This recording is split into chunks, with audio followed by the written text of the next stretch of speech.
Let's start with a simple example. Two square-shaped boxes made with a mix of polycarbonate plastic, high-grade aluminum and steel, and both have wheels. Both the boxes have a certain number of buttons to operate them. Both have high-grade and powerful motors in them so that they can perform as per their inbuilt capability and capacity. And finally, both are powered by the same source of electric energy. And that's where the similarities end, because one box is made for washing clothes and other is made for washing dishes. Both these boxes have two very different purposes of existence, and it will be foolish to compare them or use them interchangeably. Similarly, males and females are fundamentally different both physiologically and psychologically.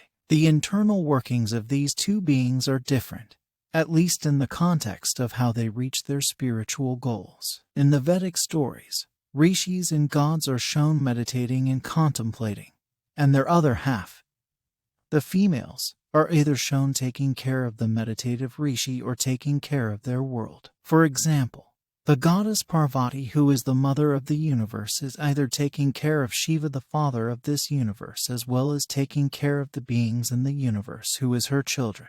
Rishis are least bothered about societal norms. They are more concerned about human upliftment to the highest possible level in the most convenient way possible. They tell us how these two different beings can reach their highest spiritual potential. Males by nature are more grounded and are inclined towards mental focus and contemplation.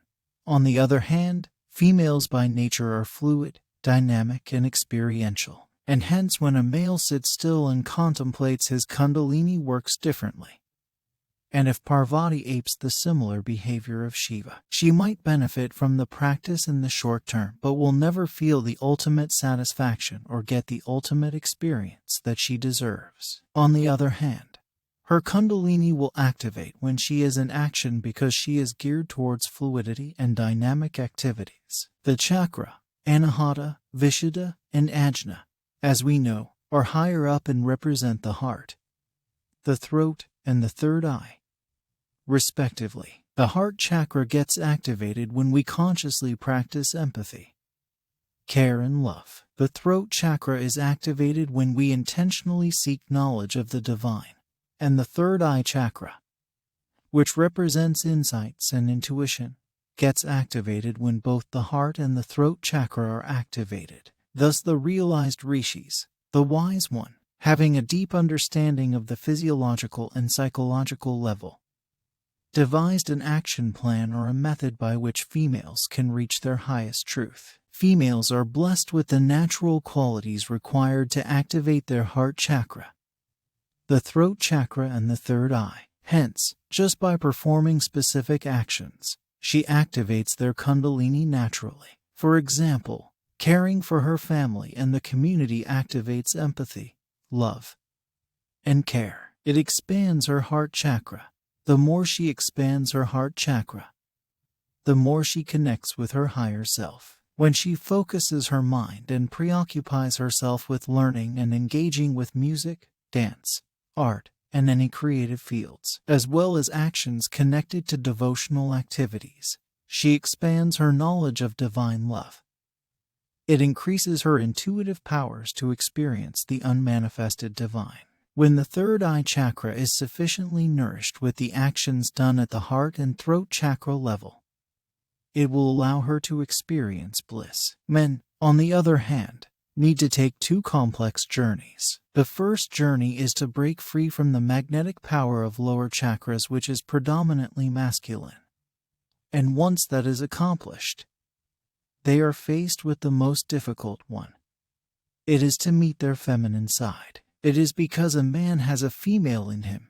In other words, the Y chromosome dominates masculinity, and the X chromosome supports the Y. In the spiritual journey, when a male moves up, he has to activate all the qualities of the feminine, which we discussed earlier, without losing his male identity. And hence Shiva and Vishnu are represented as the highest form of masculine energy. For example, for an ordinary male, the simple act of becoming a father can sometimes trigger the feminine side within him. Therefore, It is natural for the Y chromosome to immediately dominate and suppress the X. That's why you will notice most males will avoid becoming the caretaker of the babies.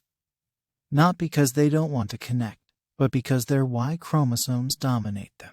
In recent times, as well as in the history of spiritual seekers, you will find a majority of seekers are males. Not because females don't seek, it is simply because, for men, it is the most challenging journey to take, and men are always attracted to the highest challenges to conquer. On the other hand, females are blessed with the supreme experience without as much effort as male has to go through. Because of this, females are considered superior in the spiritual context or the higher four realms, and males are considered superior in the worldly context or the lower two realms. The higher three realms are the three chakras above the navel, and the two lower realms are the two chakras below the navel. The rishis of India, the original designers of Indian societal structure, designed the society for the spiritual way of life. With a lot of compassion for the ordinary householder, men and women of the society recommended certain roles so that both could reach their highest potential by mutually respecting the fundamental difference between them.